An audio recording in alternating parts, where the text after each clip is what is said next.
Béni soit notre Dieu, en tout temps, maintenant et toujours, dans les siècles des siècles. Amen. Chers enfants en Christ, cela fait de longs mois que j'ai été empêché de célébrer dans ma modeste cathédrale suite à une longue maladie qui est maintenant résolue, soignée et guérie, et au confinement. L'addition des deux m'a éloigné de Vaucresson et de ma cathédrale, ne me permettant pas de faire les homélies dominicales régulières ou festiales que je faisais auparavant. Qu'est-ce que représente pour nous la naissance du Christ? Je veux écarter tout de suite son aspect historique pour venir à son aspect expérimental. Si Dieu devient homme, si le Verbe divin, la seconde personne de la Trinité, devient chair, ce n'est pas pour rester simplement une image, un souvenir que nous en avons eu, même seulement son enseignement, ce qui déjà remplirait le monde, mais davantage même que son enseignement. Comment peut-on dire davantage que l'enseignement du Christ? Eh bien, c'est ce que l'apôtre Jean appelle la vie en Christ, la vie en son nom. L'apôtre Paul, la vie en Christ, et l'apôtre Jean, la vie en son nom. C'est-à-dire que le Christ nous a donné l'Eucharistie. Il nous a donné sa chair et son sang pour que, à condition que nous confessions nos péchés, même les plus horribles qu'ils soient, et qu'ils soient pardonnés par l'intermédiaire d'un prêtre, nous puissions le recevoir comme il se rendit dans la maison de grands pécheurs, comme il se laissa embrasser les pieds, essuyer les pieds par les larmes et les cheveux d'une pécheresse, comme il se laissa toucher son manteau par une femme dont l'impureté physique n'était que le symbole de l'impureté intérieure de tout un peuple. Et enfin, nous voyons simplement le Christ venir en chacun de nous, comme dans une crèche, comme dans l'humilité d'une crèche, non pas d'un palais royal, mais l'humilité de ce que nous sommes nous-mêmes, notre pauvreté. Il n'est pas né dans un palais royal, parce que beaucoup auraient été écartés d'un palais royal. Il y a des gardes, il y a des soldats, il y a tout un appareil. Non, il a voulu naître. Il aurait pu naître dans une maison de famille. Il y a encore la famille, tout le monde ne peut pas rentrer dans une maison. Les auberges n'ont pas voulu de lui, le monde n'a pas voulu de lui. Il a voulu naître dans l'endroit le plus accessible, c'est-à-dire en chacun de nous, à condition que nous voulions le recevoir. Cette naissance du Christ, elle se reproduit dans chaque Eucharistie reçue. Cette vie en Christ. Et cela, cet enseignement,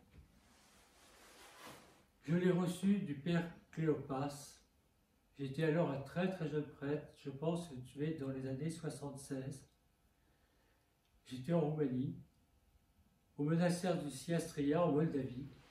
Quand je l'ai souvent enseigné ici, le Père Cléopas m'a dit, le fondement de la prière du nom de Jésus, Seigneur Jésus-Christ, Fils de Dieu, aie pitié de moi, c'est le Christ eucharistique. C'est le Christ que nous recevons qui vient en nous. C'est de sa réalité physico-spirituelle, puisqu'il est à la fois matériel et spirituel. Il est présent sous l'apparence du pain et du vin, dans la réalité totale et absolue de son corps et son sang, à la fois crucifié et ressuscité. Donc nous communions à la fois à son corps souffleté, flagellé, transpercé, couronné d'épines et ressuscité. Les deux sont présents, ces deux aspects du Christ sont présents dans l'Eucharistie. D'ailleurs, quand le Christ ressuscite, il porte glorieusement dans son corps ressuscité les plaies de sa crucifixion. Ainsi, la vie en Christ, elle est dans ce mystère de la petite crèche qui reçoit le corps du Christ. De cette grotte, nous devenons nous-mêmes cette grotte humble, dans laquelle et vers lequel vont venir toutes sortes de dons, car l'ayant reçu, nous recevons tous ces dons, qui sont symbolisés ici par l'or, la myrrhe et l'encens que lui apportent les rois mages. Mais sans oublier, au-delà du souffle, d'une création apaisée, symbolisée par le bœuf et l'âne,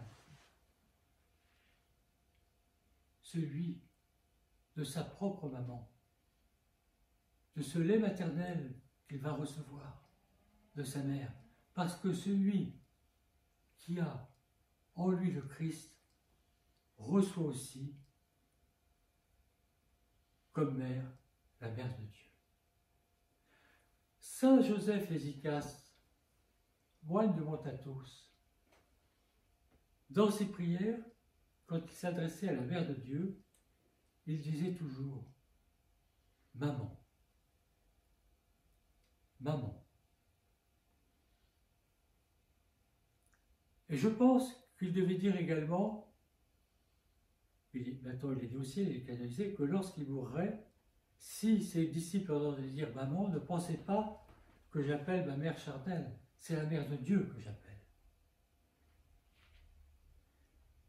Donc là, il y a quelque chose d'inséparable dans le mystère du Christ eucharistique. C'est que quand nous recevons le Christ en nous, nous recevons la protection de la mère de Dieu, à condition de la lui borner, de nous souvenir d'elle.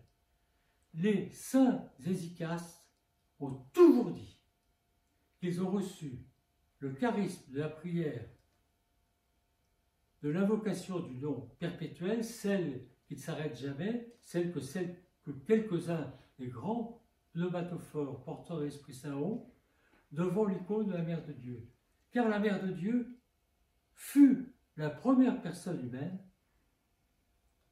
quand elle devint elle-même la porteuse de l'Eucharistie lors du mystère de l'incarnation, le jour de l'Annonciation, lorsque l'archange Gabriel se présente devant elle et lui révèle cette venue miraculeuse et qu'elle l'accepte, et lorsqu'elle reçoit en elle le Verbe Saint, elle eut la révélation du don de son Fils par l'ange, et elle murmurait dans une inlassable et incommensurable et amoureuse prière, « Jésus, Jésus, Jésus ».